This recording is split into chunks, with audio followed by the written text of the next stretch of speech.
Olá, galerinha linda do meu coração, como estão vocês aí do outro lado? Espero que hoje vocês todos estejam bem, contentes, alegres e felizes, seja em casa, seja na escola, seja na rua onde você mora, brincando, trabalhando, ajudando a mamãe e o papai nos afazeres, seja estudando, se divertindo, só de boa e descansando. Não importa, como eu sempre digo, aonde você está, com quem você está, é o que você está fazendo. O que é importante é que Jesus esteja aí do seu ladinho, te fazendo companhia, te ajudando a fazer tudo aquilo que é certo, te protegendo, te guardando de todo mal. É isso que é importante para nós. Bom, pessoal, hoje eu trouxe uma história aqui bem bonita para contar para vocês. Eu tenho certeza que vocês vão gostar dessa história.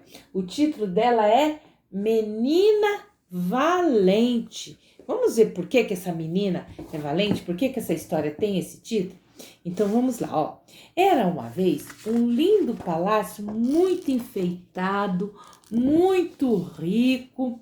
Ele ficava num lugar bem distante daqui, lá na China.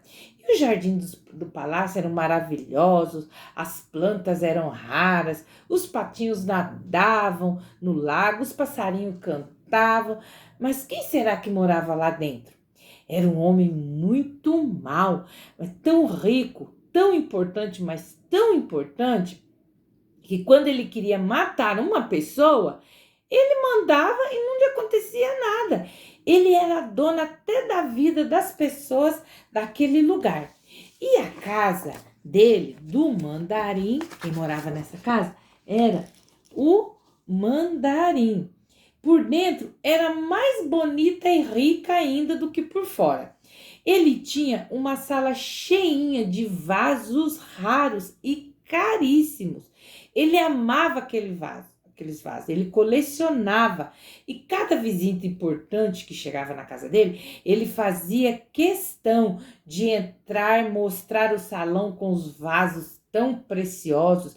Havia vasos bem pequenininhos, outros enormes, outros grossos, outros fininhos, desenhados, coloridos. Mas e quem que é que cuidava desses vasos? Era eles? É claro que não, eram os empregados. E o mandarim pagava muito bem para quem cuidasse dos vasos. Era preciso lavá-los, enxugá-los, tirar o pó todos os dias. Mas vocês não sabem de uma coisa terrível, crianças.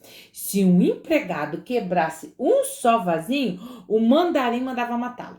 E perto ali do palácio do mandarim morava uma família numa casa muito diferente daquele luxo todo. Era uma casa bem pequena e pobre. E morava uma mãe que estava doente e as suas duas filhinhas. O nome das duas meninas era Liangmi e Matako. Era o nome das meninas. E elas estavam passando fome, porque o papai morreu e a mamãe, que costurava para ganhar dinheiro, adoeceu. E agora? E aí, a Li Yangmi teve uma ideia. Ela chegou na mamãe e falou: Mamãe, eu vou trabalhar no trabalho do mandarim. Ele paga muito bem.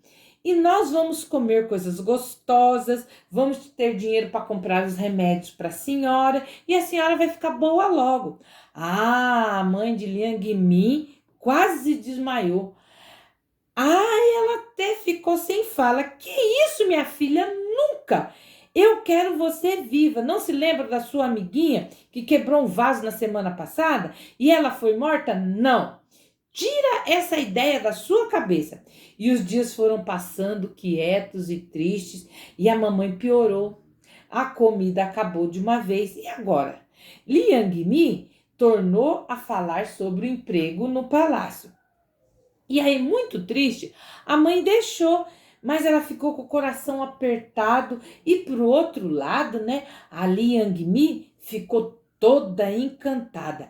E o salão, né, quando ela chegou lá no palácio, o salão dos vasos era maravilhoso. Os tapetes lindos, as cortinas, as cores. E a Liang Mi logo recebeu seu primeiro salário. E o segundo, e a mamãe né? Quando ela começou, já estava um mês trabalhando, quando ela recebeu o seu salário, a mamãe teve os remédios e as roupas também eram bonitas, as roupas que a mamãe começou agora a costurar para ela ir trabalhar. E quantas coisas gostosas elas comiam agora. Era uma alegria só. E um dia a mamãe fez uma roupa nova para a Liang Mi, mas muito linda. Mas a manga, né, era muito longa e larga. E quando ela foi pegar um vaso para lavar, a manga esbarrou e derrubou outro vaso. Ela tentou pegar o vaso, mas antes que caísse, mas não deu. E o vaso, puff, se espatifou no chão. E a Liang Mi não sabia o que fazer. Ela chorou, chorou. Depois ela olhou em volta, olhou para um lado, olhou para o outro, não viu ninguém.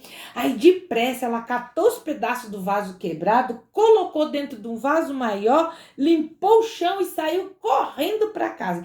Porque logo seria a hora do fiscal, porque o mandarim mandava os empregados lavar os vasos, mas ele tinha um fiscal para ver se todos os vasos estavam no lugar e tudo limpinho. E ele passava todos os dias com uma lista para ver se não estava faltando nenhum vaso sequer.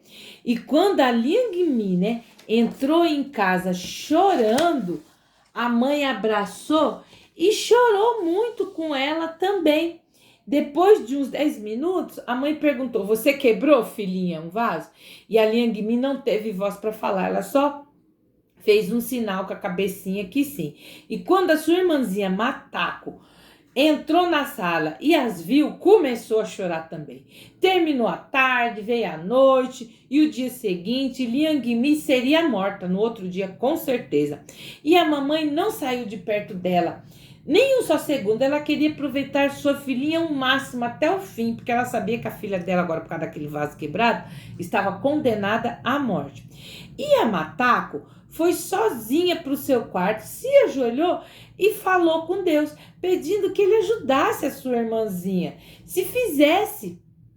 que Deus fizesse alguma coisa por ela.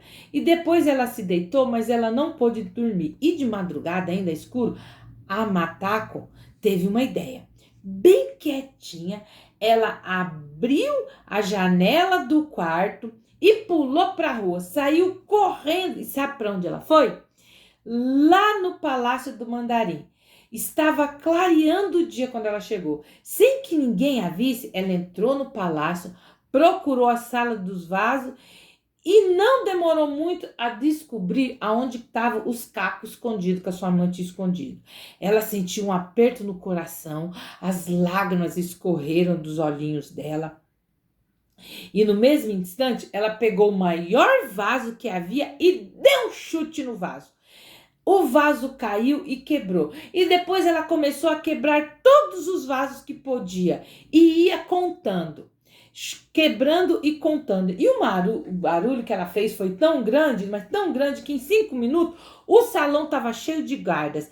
E eles agarraram o braço da menina e ela com as pernas ainda quebrou mais alguns vasos. E aí o mandarim foi acordado por aquele barulho e ficou maluco e começou a gritar: quero ver essa garota, a morte vai ser pouco para ela. E o que ela fez? Quebrou os meus vasos. E não demorou muito, né? A Matako e o mandarim estavam juntos lá naquela sala, né? No salão. E aí, o mandarim, né? Começou, olhou firme, né? Nos olhos dela, né? E uma coisa estranha passou pelo coração do mandarim. E aí ele falou: guardas, larguem a menina. E pensou, né, dentro dele, ele não falou para ela: nossa, eu nunca vi tanta coragem, sabe que eu mato pessoas, né? Passou na cabeça dele. E ela vem aqui e quebra um monte de vaso. E ele: menina, você sabe o que acontece com quem quebra os vasos do mandarim? Aí, como resposta, ela viu, né? A hora que ele perguntou isso para ela, como resposta, ela viu um vaso lindo numa mesinha. E no relance, ela correu até o vaso e puff, jogou o vaso no chão e quebrou e falou, né? Eu sei sim Claro que sei. A minha irmãzinha trabalha aqui e desde ontem a morte anda rondando lá em casa, porque ela quebrou um vaso seu. E o mandarim ficou mais assustado ainda. Você sabia? Então por que quebrou tantos vasos? Sabe o que vai acontecer agora? Eu sei que vou ser morta, mas mandarim, eu quebrei 70 vasos seus. Então eu salvei 70 meninas que iriam quebrá-los. E olhando firme para o mandarim, continuou: agora o senhor pode me matar. E o mandarim ficou quieto e durante 15 minutos ninguém falou nada. E a Matako sentiu agora suas perninhas tremerem e o mandarim, olhando para a menina, falou: uma vida vale muito para você, não? Pois você será morta por meninas que nem conhece. É verdade. Isso é verdade que o senhor falou. Mas Jesus morreu por mim e ele me ama tanto a mim quanto o Senhor, que morreu pelo Senhor, mesmo o senhor sendo ruim também. E o mandarim ficou, né, assustado, pensativo, saiu da sala e deixou a Matako com os guardas. Mas ele demorou tanto que anoiteceu e a Matako estava com sono, né? Porque ela não tinha dormido a noite toda e não tinha comido nada o dia inteiro. E o mandarim não voltou. A Matako dormiu numa cadeira com os guardas ali à sua volta, vigiando ela. E no dia seguinte, bem cedinho, o mandarim veio vê-la e mandou os guardas sair e ficou só os dois sozinhos. E o mandarim olhou firmemente para Matako e disse: eu não dormi a noite toda. Você foi tão valente que me comoveu. E você disse que Jesus me ama? E o mandarim era muito rico, mas era odiado por todos. É verdade? E a Matako, sorrindo, falou carinhosamente: é verdade. Jesus o ama tanto que morreu pelo Senhor. Ele morreu para o Senhor, assim como morreu por todas as pessoas. Morreu para com seu sangue limpar os pecados de toda a humanidade, dos que nele creem e obedecem. E naquele momento, Jesus começou a trabalhar no coração do mandarim. E depois de algum minuto, ele disse aflito: como eu faço para ser perdoado? E a Matako falou: ajoelha, senhor mandarim, e convida Jesus para entrar na sua vida. E aí, trêmulo, o mandarim se ajoelhou e, chorando, pediu perdão a Deus pelas suas maldades e convidou Jesus para entrar no seu coração. E a Matako abraçou o mandarim e, depois sorrindo, ele falou: de agora em diante, nunca mais uma menina vai morrer por quebrar um vaso. Pode chamar sua irmãzinha. E aí a Matako saiu correndo e quando chegou em casa, ela nem sabia por onde começar para contar tanta coisa para a mamãe e para sua irmã. E aí, daquele dia em diante, elas viveram felizes e o palácio agora era aberto para as crianças brincarem, correrem, sem se preocupar com quebrar com nada, porque agora Jesus estava lá dentro. E onde tem Jesus, tem o quê? Felicidade. É linda essa história, né, crianças? E o que aconteceu lá no coração do mandarim? É o que está escrito, ó, aqui nesse versículo, em Romanos 5:20, ó. Veio, porém, a lei para que a ofensa abundasse. Então, ali, ele se ofendia se quebrasse um vaso, um simples objeto, ele ficava ofendido. Mas onde o pecado abundou, ou seja, onde a maldade, a crueldade no coração dele de matar a quem quebrasse um vaso dele, superabundou a graça. Que veio o quê? Porque ele aceitou Jesus dentro do seu coração. Então, ó, a lei dele ali no palácio era: quebrou um vaso, morte. Mas quando ele viu a coragem daquela menina, né, da Matako, ele fez o quê? Jesus entrou no coração dele e a graça, ou seja, a salvação, né, superabundou dentro daquele lugar. E agora ele permitia com que todos viessem e aproveitassem a casa dele.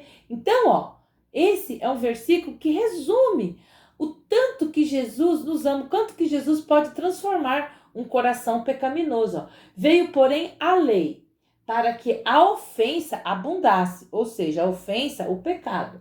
Mas onde o pecado abundou, onde tinha muito pecado, superabundou, ou seja, cresceu, superabundou a graça de Deus.